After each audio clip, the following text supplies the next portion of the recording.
This morning, federal investigators are in Santa Barbara County trying to figure out what sparked that horrific fire that killed 34 people on a dive boat. Recovery teams are still working this morning to pull the wreckage of the Conception from the water off of Santa Cruz Island. Agents also boarded another boat owned by the same company as they look for any information to help their investigation. The fire broke out early Monday morning, half an hour after the Mayday call. Coast Guard and fire crews were sent to save them. The fire was out by 5 a.m. A little more than a day later, the mission switched from rescue to recovery, and the search for survivors was called off. All 34 victims were in bunks on the bottom deck when the fire broke out. Federal investigators say that they plan to stay at the scene for up to 10 days, looking into safety measures aboard that boat, including whether it had fire extinguishers. The NTSB is also asking the public to send them any photos or videos that might help its investigation. Today, authorities will work to identify more of the victims. Many of them were from the Bay Area and surrounding regions. KPIX 5's Emily Turner joins us live from Fremont, where one of those victims worked. Emily? Yeah, this is going to be a somber morning here at American High School in Fremont. That's where one of the victims worked as an AP physics teacher. His name is Raymond Scott Chan, and he was on board the boat with his daughter. It's just a tragic situation this morning.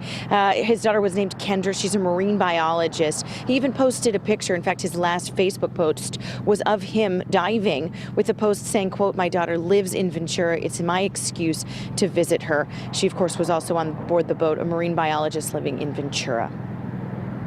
I grew up scuba diving here in the Channel Islands. I would go with my dad every year, and I love it. I grew up really fortunate to have parents that were both majored in science. And that's video from Fish and Wildlife, for whom she works, talking about how she got a start in that career field. Now, back here in Fremont, the Unified School District says, quote, "Mr. Chan was a beloved teacher. His students knew him to be an innovative and inspiring teacher who developed a passion for physics among his students. His loss is a tremendous tragedy." We're told that he taught here for at least 2 years, but that he will be missed. We will be reaching out to the school as soon as it begins to open, hopefully talking to administrators. They will likely have grief counselors here on campus for anyone who needs it. Reporting live in Fremont, Emily Turner, KPIX 5. Other victims of the boat fire include 2 students at Pacific Collegiate School in Santa Cruz and the parents of one of those students. A family member confirming that Tia Salika was celebrating her 17th birthday aboard that boat with her parents, Stephen Salika and Diana Adamic. One of the teen's friends from school was also along for the trip.